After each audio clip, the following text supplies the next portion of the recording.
Okay, so for this case, we have a patient with a sacral wound due to osteomyelitis that is caused by MRSA. MRSA uses contact precautions, mainly from, it can go from skin to skin or it can go from surface to skin, so direct or indirect. And the precautions for this are you want to make sure you wash your hands before donning all of the PPE. So you would just go up to a sink, preferably washing over sanitizing, it's more effective. But you would turn on the sink, water, soap, to make sure you get all the crevices everywhere, fingernails through the fingers and everything like that for about 40 seconds. Once you are done, grab some paper towels, then use those paper towels to turn off the sink, and then clearly dry off your hands. But in terms of contact precautions, what you're going to be using are essentially just the gown and gloves to wear.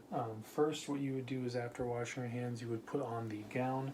So obviously you'd use a therapist gown that's provided at hospitals, but we make do with what we have here. So put on the gown. These should obviously be clean, so you don't have to worry about touching certain areas just yet, but you would first go ahead and tie up the top here.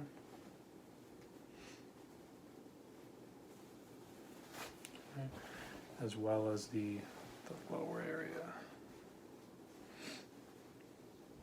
And with all this too, you can also wear a standard mask if you would like, as some hospitals do require it, but direct and indirect contact don't necessarily require that you do wear it. But once you have your therapist gown on, that should go over all along to the wrist there and should cuff it around. You then put on your gloves, and when putting on your disposable gloves, which once again we make do, you would want to make sure you put the gloves on and kind of cover over the cuff that's previously on there with the gown. Okay, so gloves go over the cuff, put on the gloves, and then you enter the room. You're going to perform your therapy session.